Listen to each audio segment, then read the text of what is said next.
Patrick Dorgu is here we go with Manchester United. Are you feeling happy? Who won't be happy? Honestly, I'm happy. Very, very happy. I'm happy because, we are desperate in need for number 3. A number 3. You get it? Not just a number 3, but a left wing back, a natural left wing back. Majority of Patrick Dorgu's season has been in playing left wing. Not even left wing back. You understand? So, he is somebody who is familiar with that role. That's who we need. We need somebody who is going to go there and play it as though that's his position. When you have somebody who is playing a position as his, you understand? Okay, this is my position. When I go there, I'm going to, play it as my role. Then you're good to go. You're good to go. Not like, bringing this and that there and everything. That means Dalot will be on the bench. That is prayer answered. That means my prayer has been answered. Dalot has the brain of a jellyfish. Jellyfish. Oh, I think he was helping Manchester United. He was helping us to go backward. Backward. See, look at Dalot when progressing with the ball. His one is so awful, so infuriating. He's with the ball, you understand? But he's going to do nothing with it, and yet he always looks busy with the ball, busy doing nothing. Honestly, if there's any reason why I'm happy that Patrick Dorgu is coming to Manchester United, is because he's going to give Dalot a run for his position in that place. I want somebody who's going to come and one thing I like again is at least Amorim is starting to assemble players that are his responsibility. You understand? So Patrick Dorgu is one of them. When he comes now, he's going to, be Amorim's person. So Amorim can sit and tell you, hey guy, I signed you. This is what I want you to do. So go and do it for me. So that's why I like it. And congratulations to Manchester United fans. Honestly, we need this signing. And the fact that it is a low budget signing is good. It takes the pressure away from the player. It takes the pressure away from our financial woes and everything that everybody is singing right now. But you said low budget. Do you think it's a low budget? Because he was signed by 40 million. 25 million. Yes. Yeah. 25 million plus 5 million add-ons. You understand? Difficult add-ons. That's 30 million. The add-ons are difficult according to what is being reported. You get it? So it's a 25 million fixed fee. Patrick Dorgu, we signed him for just 25 million. So it's a low budget sign. Even at that, it's a low budget. For Manchester United caliber, it's a low budget. It's a low budget sign. So it takes the pressure away from the player and everything. And there is a news coming out about Pogba posting one image. I don't want to see Pogba. Pogba insulted us. Yes. Before leaving, he insulted us.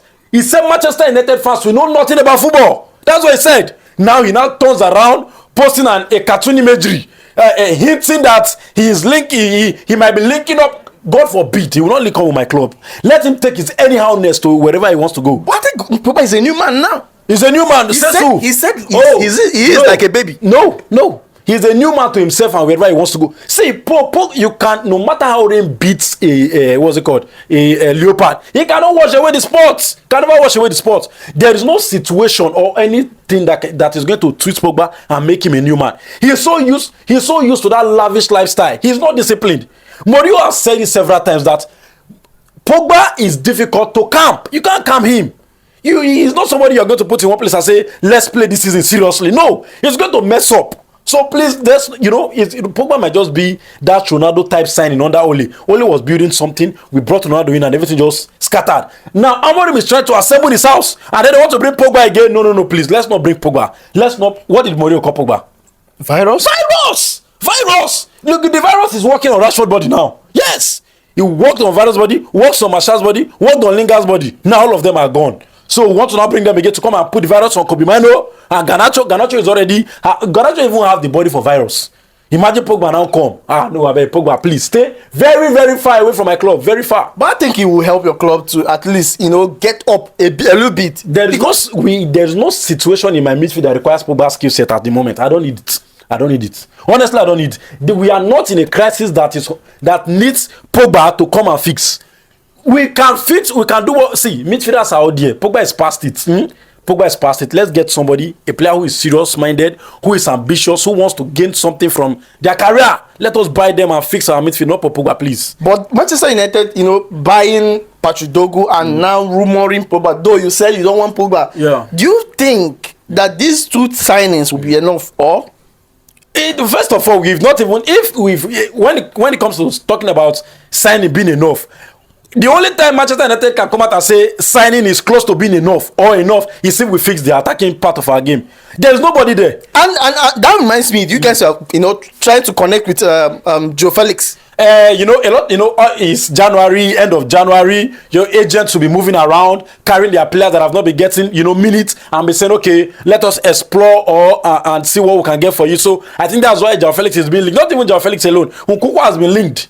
You get it? So various players has been linked to Manchester United. And if you look at our situation, the number 9 position has been a serious issue. We need somebody to come there and fill that hole.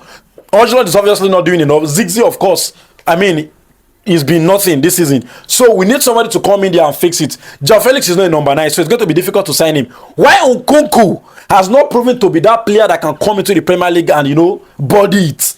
I feel like it's just rumor, nothing much. And I think Garnacho's deal is off, right? Okay. Because maybe I think Chelsea, calm down because they don't want to sign him again. I feel like the reason why Garnacho's case has gone down, I think it's down to. Let me tell you something before I go ahead. Did you notice, like, if you familiarize yourself with Manchester United games? I know you watch a lot of football games. If you pay attention to Manchester United games and you look at Garnacho's performance since he has been linked to Chelsea, he has upped his game. He has upped the seriousness. Yeah. Now that is the effect of being linked to a slave camp. Chelsea is a slave camp. When they link you to a slave camp and you don't want to go to a slave camp, you have to be serious. That's it. And of course, the whole transfer has cooled down because Manchester United has not been able to explore Garnacho's replacement. You get it? So we are going for a lot of players to replace Garnacho. You get it? They marked a lot of players. You get it, to replace Garnacho. And I think at the moment we are not getting success in arranging deals. That's how we just allow Garnacho see the season to the end and then see what we'll do with the rest of the boys. But I think Joao Felix will fit in your midfield. That number 10 role. Bruno is always the only person. He's a good passer. Yeah. But he's not that player that minuses a player. Yeah. Minuses a player. But Joao Felix is somebody who can dribble one or two players to create space, create chance for his attackers. I think Manchester United needs that kind of player in number 10 role, pairing with Bruno. I'm not talking about number 9 role, pairing with Bruno. So I think it will add value to this team going forward because your attack is dead. Well, like you said, Joao Felix is a player that tempts everybody. If you look at his deals over time, he's always been big clubs. From Atletico to Chelsea, from Chelsea to Barca, from Barca back to Chelsea again. So that tells you that a lot of people rate him, big clubs rate him. And if they won't rate you if there's no substance to your game. Yes, it's important. The only problem I think Joao Felix has, and I think it's going to give us an issue, is that his midfield role is not defined. You cannot put him as a number 10 because he's not good for final passes. Okay, if you want to play him as somebody who's going to link up play and help in the build-up, who is going to go to the bench at Manchester United because we're already playing 2 midfield pivots. So those 2 midfield pivots are, helping themselves, like Kobe and what's the name? Ugarte. And with Amorim formation requires that the 2 pivots will be box to box. That is why we are always complaining that these guys are not running, because the 2 pivots must be running here and there. Imagine infusing Joao Felix into that this thing. It's going to be problematic. That's why I feel like he's not somebody. Yes, it's tempting. Joao Felix is very tempting, very, very tempting. But I don't think Manchester United is going to be so heavy on bringing him in. But I think he's a good player. But only problem is that he lacks that finishing ability. He doesn't finish. Yeah. But creating of chances, he can create spaces. No, he's a wonderful footballer. He's a wonderful footballer. And given the fact that there's been this whole issue around Rashford, Amorim, we are in direct need of somebody who's going to bring, more life to the attack. And that reminds me, what is really happening between this Rashford and Amorim? Amorim has come out to say that he would rather give his goalkeeper coach who is 63 years a chance on the bench than somebody who doesn't take himself serious or doesn't bring 100% to the team. Yeah. If our fans on football analysis are very, very active, they will know we already ironed these issues out yesterday. We said that it's a clash of egos. Rashford has ego. Amorim has ego. 2 of them are equally young in their own rights. Amorim is just 40. He just completed. I think he is 40 today or 40 today or yesterday. I don't know. That was it for yesterday. No, yesterday. He was yesterday. Now, if a manager who is 40 years old, who is obviously so young, is managing a player as Rashford, who is young and egoistical, it's going to be problematic. Very problematic. Rashford feels like he owns Manchester United. He has given over 10 decades of his life to Manchester United. In top, not even over a decade, all his life to Manchester United. So it feels like he's United-born, thoroughbred. You get and to that thing kills player when you have this entitlement mentality. Plus, Amorim has come out to say the same thing that Ten Hag said about Sancho. He said Sancho does not do what train well. Now Amorim is saying the same thing concerning Rashford. You get it, and the meeting, a very big journalist around Manchester United issue said all the managers at Manchester United have reported Rashford to the board. Ole did so.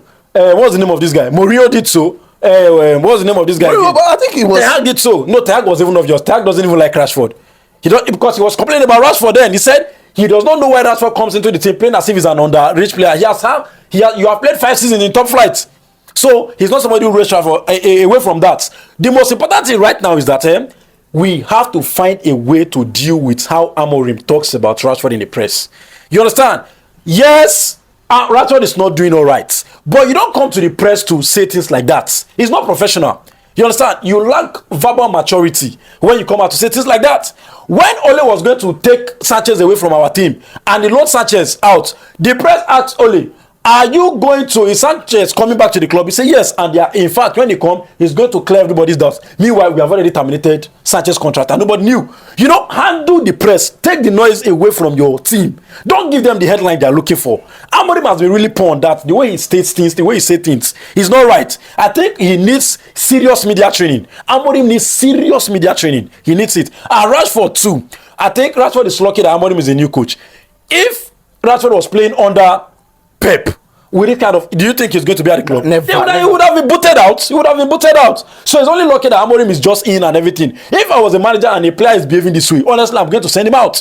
Because I want every player that is playing for me to be serious. You have to be serious. Go out there and do your job. No, but you're not here for voluntary this thing. You are being paid. It's not a charity organization. You get your money at the end of the week. So, and you are paid heavily. So, we want good outputs, or else you can go. All right. So, any ideas surrounding the club transfers or any happenings in Manchester United? Well, I think with Patrick Dorgu coming in, we are kind of like sending a message to, other club that will be expecting us to bring big money for their players. I think we've sent a clear-cut message that whoever we are going to be signing must fit into our transfer budget. If it does not fit in, we'll walk away. I mean, we're close to walking away from Patrick Dorgu and going to sign Alvaro Fernandez when Leche was moving mad, saying 40 million or nothing. So we're signing him for 25 million plus 5 million add-ons, shows that we are going to run a tight budget transfer during the summer. That's just it. Expect that. All right. Thank you so much for your time. Yeah, you're Thank welcome. you.